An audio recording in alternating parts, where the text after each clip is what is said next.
Hello. Starting in this video, I want to talk about Barbara Ehrenreich's book, Nickel and Dimed, on not getting by in America. The author, Barbara Ehrenreich, holds a PhD in cellular biology from Rockefeller University. I believe she obtained her degree in 1968, which would be before all the GPA inflation took place at most universities. So she's a very intelligent woman. She's a very perceptive woman. If anybody should be able to succeed in America in a low-wage job, it should be PhD Barbara. Now, she was born, I believe, August 26, 1941. So she was in her late 50s, right, when she commenced her experiment, I think in 1998. Barbara writes on page 3 of the text, and if you have a different edition, it's still page 3. I own actually both editions of this text, and even though the covers are different, the pageation is still the same.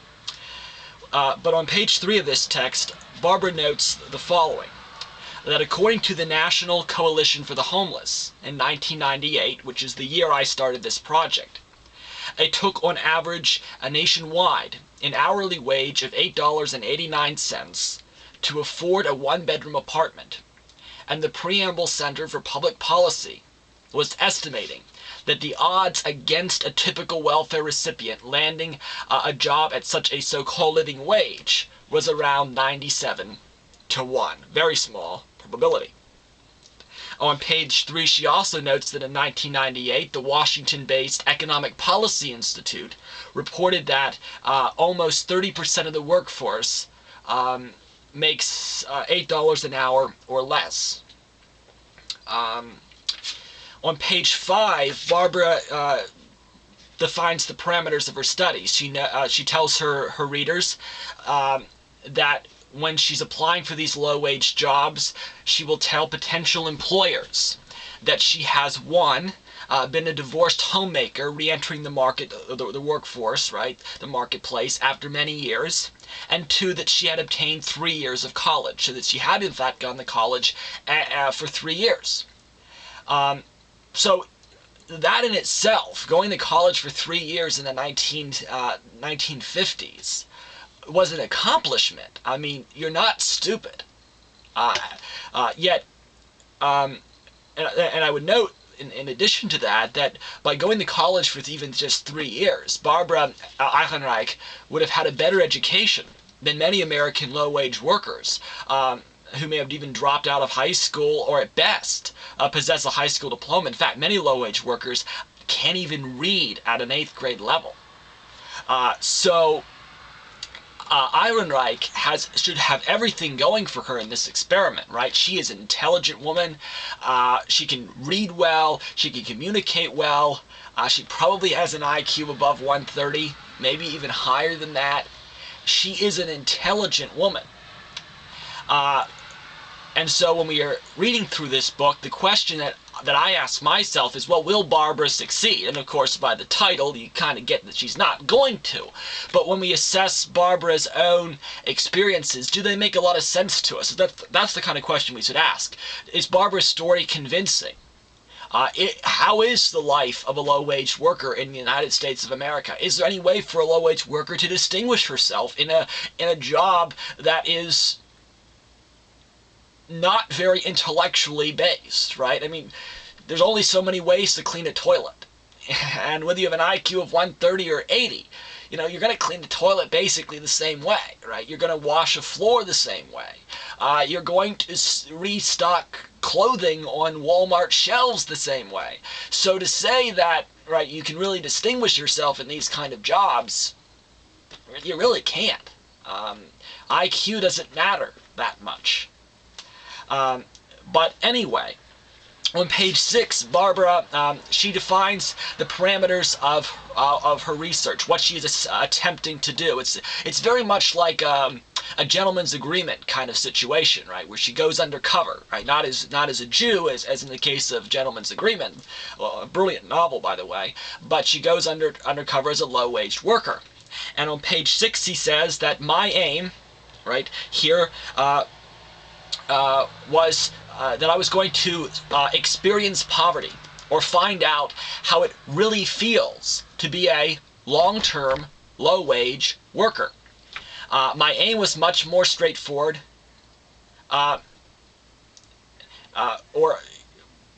excuse me, she wasn't going to experience poverty, and she wasn't going to find out what it's like to be a long-term, low-wage worker. She's going into that environment, but she's not actually.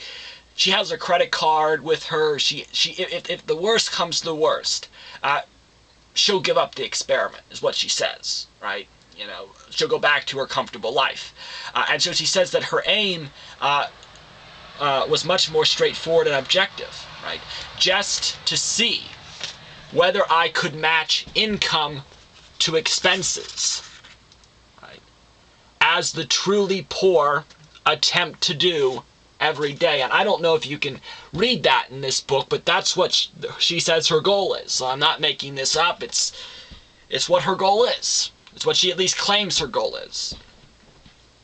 And on page 8, she says something else that's very important for those people who have the audacity to believe that just because they have a college education, just because they have very high IQs, that they would be able to succeed in the low-wage workplace, that the low-wage jobs are so far below their ability, right, or so far inferior that, you know, we would be rising up the corporate ladder in weeks, you know, if we went and took these low-wage jobs. Well, when Barbara's even applying for jobs, none of her prospective employees even cared about her college education. And when she was performing the jobs, the same thing was true. Nobody recognized that Barbara Ehrenreich was really a very intelligent woman who had written numerous books, that she really had probably an IQ of at least 130, maybe higher, because if you're going to pass some of the courses that you need to pass to obtain a degree in molecular biology in the 1960s, you're not stupid. Let's put it that way, you're not stupid.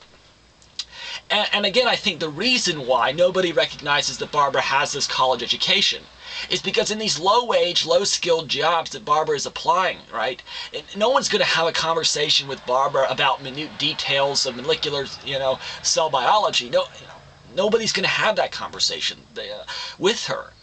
The author in these low-wage jobs she performs has no real opportunity to reveal to her potential employees her educational achievements, right? And she certainly can't do so to people who will recognize their significance, right? Now, maybe if she bought a digital camera like I have now, although how a low-wage worker could really afford one, I don't know. But maybe if she bought a digital camera and she was making videos for YouTube, right, which didn't exist in 1999, but the Barbara of today could maybe distinguish herself, even with 3 years of college education, as being a really intelligent person by making YouTube videos like the ones I'm making and talking about works of literature like the ones I'm discussing now, right? These are not really difficult works of literature, but they require at least a certain IQ to be able to read and understand and then therefore discuss in a YouTube or a number of YouTube videos. But in these, when Barbara's applying for these jobs and going in for interviews, or when she's performing the jobs after she obtains them, like a job of a server, which she does get, a job at Walmart, which she obtains, she doesn't have opportunity to reveal her great educational achievements, right, to people who are going to recognize their significance. And also, the other thing is that in English, some of the most brilliant people that I have ever met personally, and I think this is true overall, they don't speak English much better than some high school dropouts. English is not a particularly sophisticated language. At least there are a few people, there are a few people who have made it their point. John Dewey, for instance, made it his point to communicate English in the most archaic and complex manner possible to show his high IQ, right? But most people, when they're speaking English, are not attempting to show off their educational accomplishments, to show off the fact that they may have studied Barron's essential words for the GRE and performed brilliantly on complex Latin roots in the GRE. The goal of these conversations is to be understood, right? And so many people, even with high educations, do not purposefully try to appear like they have a brilliant grasp of English. And Barbara doesn't, really.